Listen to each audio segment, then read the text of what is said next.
Maayong aga sa inyong tanan. Welcome sa aton nga morning devotional. Sa aton nga pagtuon sa sining nga aga, luyag ko kamo imbitaron sa pagbukas sa inyong mga Biblia diri sa libro sang Psalm chapter 20 verse 7. Ini nga particular nga psalm ginsulat ini ni King David, and isa ini siya sa pinaka-familiar nga mga psalms recorded in the Bible. Hambal diri sa pulong sang Ginoo. Some trust in chariots and some in horses, but we trust in the name of the Lord our God. Now, tagsa-tagsa sa aton, naghandom kita sang sense of security sa madamo lang gid nga areas kag aspects sang aton life. We long for sense of security sa aton nga financial nga aspect, sa aton nga physical nga aspect, sa aton nga emotional nga aspect, sa aton relational nga aspect sang aton life, and especially sa spiritual nga aspect sang aton nga kabuhi. And the more secured we feel, the more productive we become, and the more happy we live sa aton nga kabuhi. You know what? Talking about sense of security, isa di siya sa mga things subong sa aton nga kabuhi that is most threatened tungod sang pandemic. We were threatened that we might lose our jobs, nga basi ma-lose nato ng aton nga health with all this virus nga nagalapta and nag-infect sa mga tao. We were threatened financially. There were economic breakdowns and all of sorts of those things. But you know what?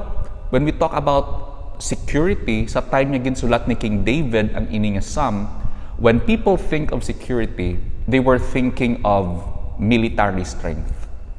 They were thinking of how many fighting men they got. They were thinking of how many horses they bred. They were thinking of how many chariots they can utilize whenever nga mag-abot ang gira. Dira ang ilang nga perspective na focus when they think of sense of security. No wonder ang Ginoo nag-command sa mga Israelite kings in the book of Deuteronomy nga hindi sila mag-acquire sang damo-damo gid nga mga kabayo for themselves. Because sometimes ang ini nga mga butang, they are not bad in themselves, but oftentimes ang ini nga mga things sa aton life, they might tempt us to put our trust in them instead nga ihatag naton ang aton nga pagsalig sa aton nga Dios. Now, in the present time nga gina-istaran naton subong, it is not hard for us to determine kung ano ni bala ang mga modern day chariots and horses naton.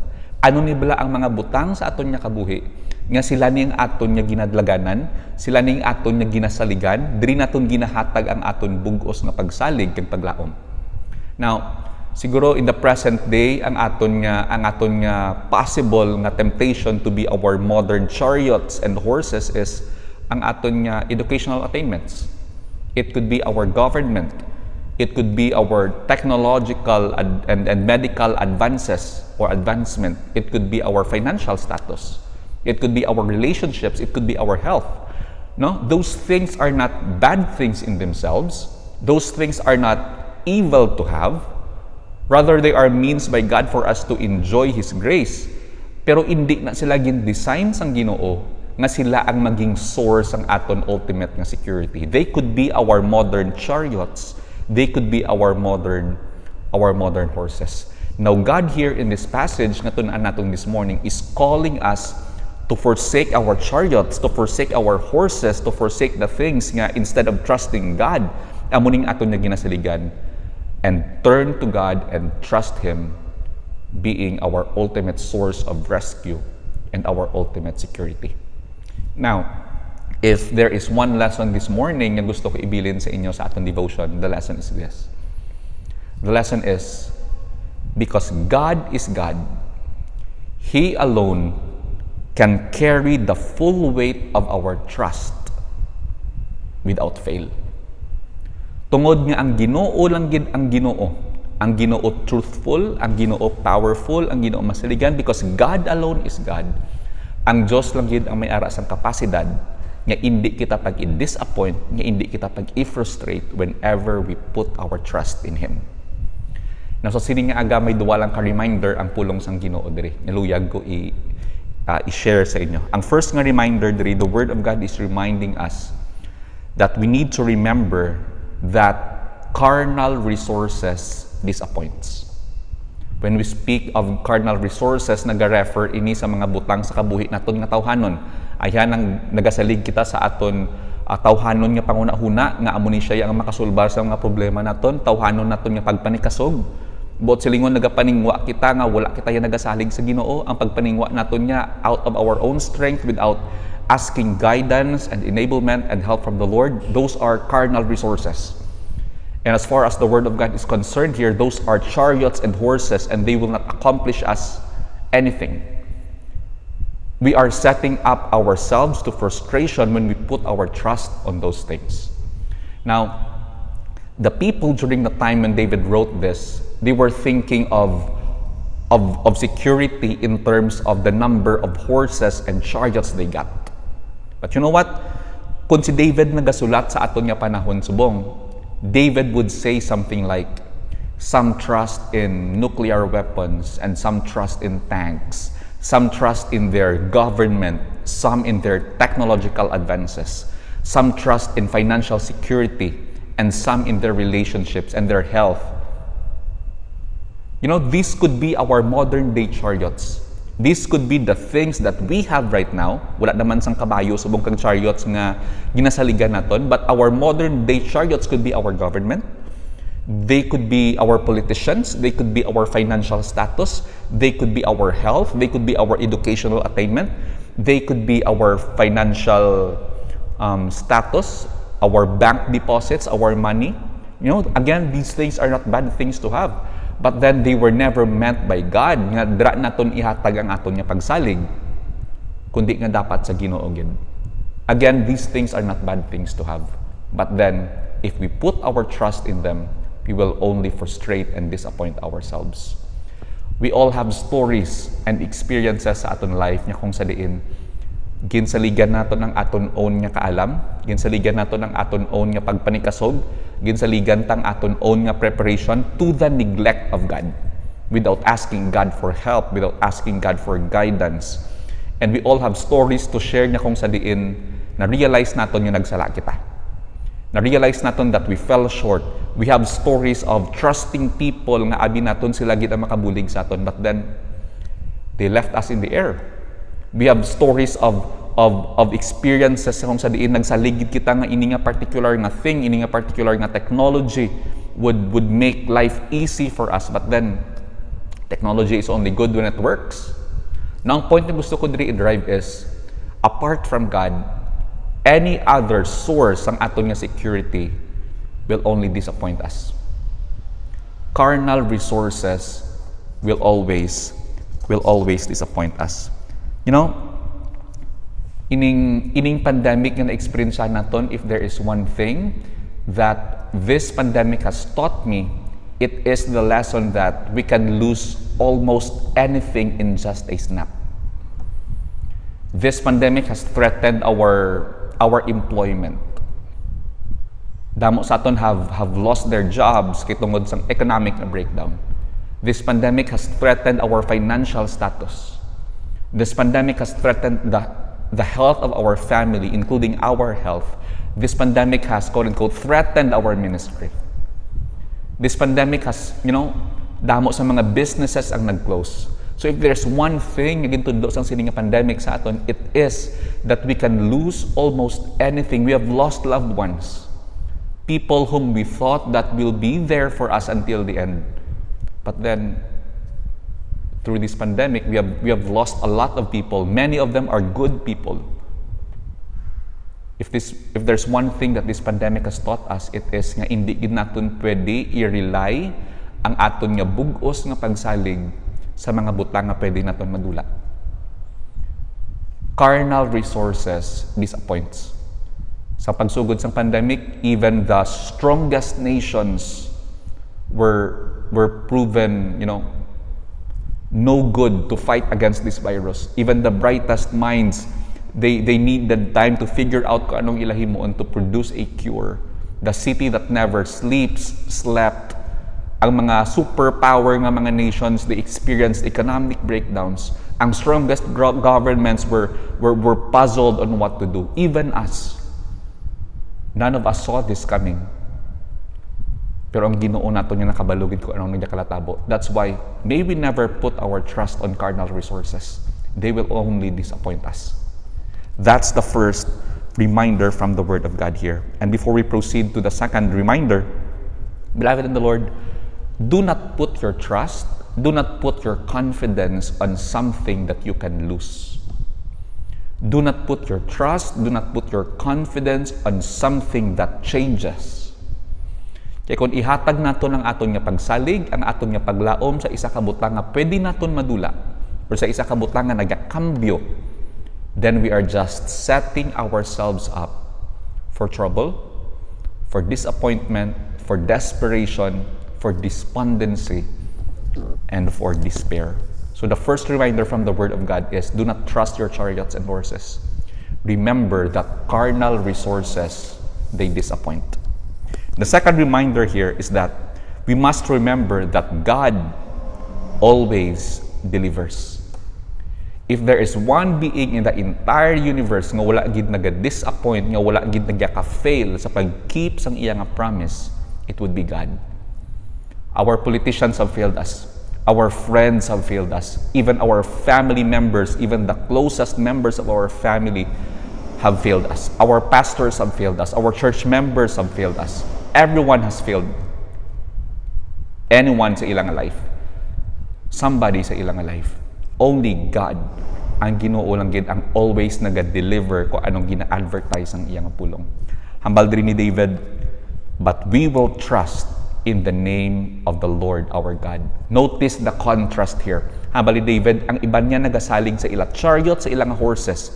If i-translate naton sa modern day nga experience naton, ang iban niya nagasalig sa ilang health, nagasalig sa ilang family name and connections, nagasalig sa ilang educational attainment, nagasalig sa ilang businesses, nagasalig sa ilang mga governments. But, David said, kitaya, we the people of God, we will trust in the name of the Lord our God. Kabay pa nga maging matuod-tuod din sa aton nga kabuhi. That yes, we enjoy sang aton nga mga, modern day chariots and horses. It's not bad to enjoy those things, but they were never meant by God to replace sang aton nga pagsalig sa iya. They were means by God to make us feel that we are being taken care of. They are means of grace by God. They are things sa aton life nga mag-remind sa aton that God is good and that God is faithful to give good gifts to His children. But they were never meant by God to be the feeding stations and the stopping points of our hearts. Never. Those things will always disappoint. Only God delivers kung anong iya nga gin-promise. Remember ko ang isa ka story, isa ka experience ni David during the time when the Israelites were facing the Philistines in a war. David was a young boy during the time. He brought food to his brothers, and then over the course of that war, ang isa ka Philistine nga champion by the name of Goliath, ginasigi niya katont, ginashock niya ang mga Israelite soldiers, and all of them were afraid, including King Saul. And not just that Goliath was taunting the Israelites, he was also blaspheming the name of God. Day in and day out, gina-blaspheme ni Goliath ang Diyos ng Israel. When David heard this, hindi niya ma-stand, hindi niya maagwanta nga ginaamon sang uncircumcised nga Philistine ang Diyos ng Israel. And so David, having been able to experience how God delivered him in the past, na-encounter ni David ang lion, ang bear, and God has enabled him to slay all those animals. With all those past experiences of God, David stood and said, I will fight you. Hambal ni King Saul sa kay David, you can't fight that man. You are but a youth, bata ka pa. Kaya inaiya si Goliath, inaiya nga Philistine champion, he was already a soldier since he was young. Bata pa na siya, kabalo na siya magpatay. So you won't stand a chance. You know what David said? I will fight him, and God will deliver me. So anong ginimo ni King Saul? Ginpasok-sokan nila si David sa mga body armor, sa taran-taran nga mga armas nga mga modern nga pwede gamito ni David. Sang ginsok-sok na ni David, naglakat-lakat siya, hindi siya madala. Ka-awkward sa iya kay tungod nga bali David, hindi ko naanad magamit sini. David said to King Saul, siling niya, I cannot use these things. Hindi ko ni paggamiton ng mga equipment kag mga resources, for I have not tested them. Hambal ni David, bag-o ni sila sa akon, wala ko pa ni sila natilawan. Mas stick lang ko ya sa mga bagay nga na-experiensyahan ko na kag na-prove ko na sa akon nga kabuhi. And ang number one gid nga na-experiensyahan ni David that will always deliver is the name of the Lord our God. So ang iya lang niya gindala ang iyang sling, may dala siya nga 5 ka bato, 5 smooth stones nga nakuha niya sa suba, and we know the story. Just one stone right between the eyes, patay si Goliath. Patay si Goliath. Hambal ni David sa kay Goliath, you come to me with spears and swords, but I come to you in the name of the Lord our God. You know, you can read that story in the book of 1 Samuel chapter 17. No, kung may time ka mo later on, no, temprano pa man, why not, read that chapter, 1 Samuel chapter 17, and see for yourself how the name of the Lord can really be trusted and how God always delivers. As we end here, sang naghambal si David nga, I trust in the name of the Lord. Si David diri hindi siya nagagamit sang pangalan sang Ginoo as a magical incantation.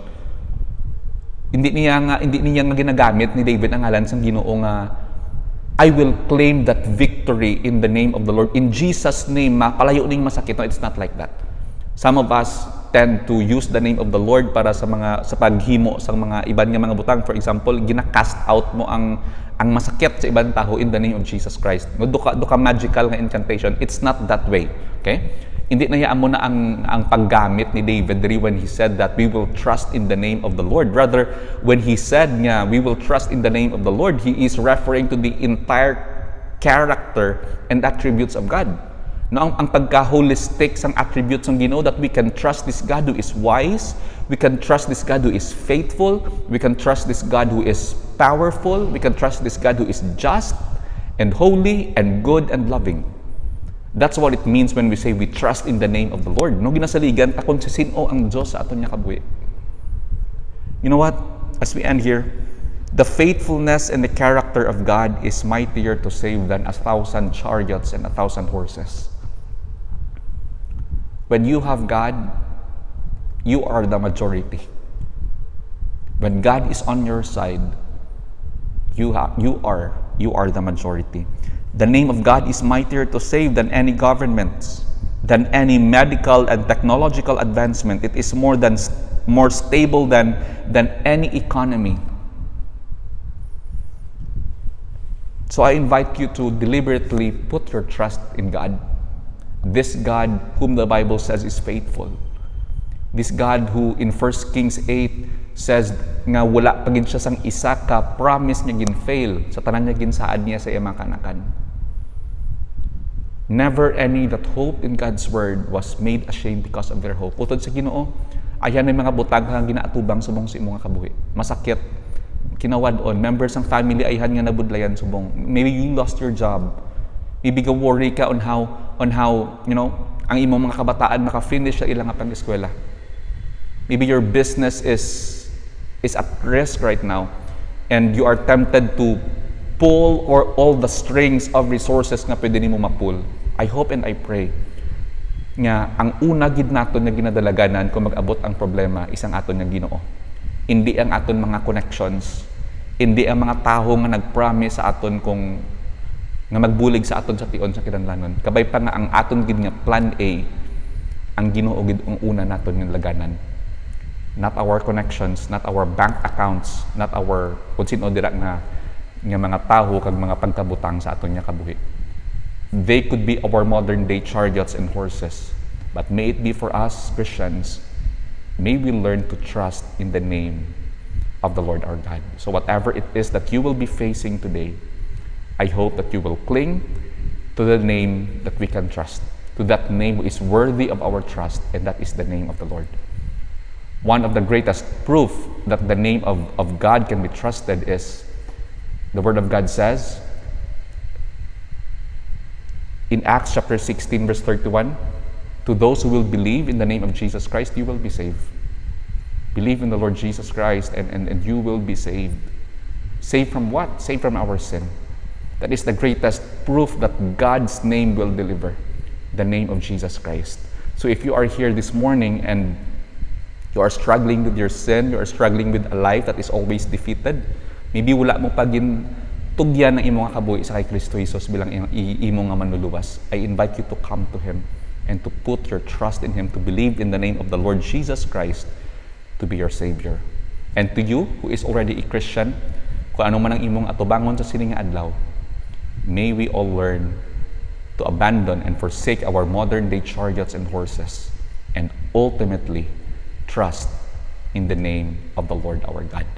Trusting the name of the Lord our God does not mean nga hindi na natin i-enjoy ining mga modern day nga mga blessings and graces sa ginhatag sang Ginoo.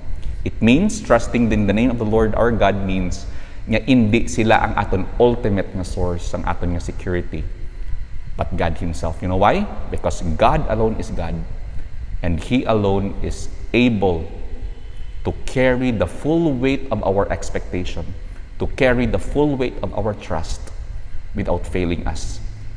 Human beings will fail us. Earthly relationships will fail us. Our money will fail us. Our government will fail us. But the name of the Lord our God will always deliver. Our God will always deliver. Shall we pray?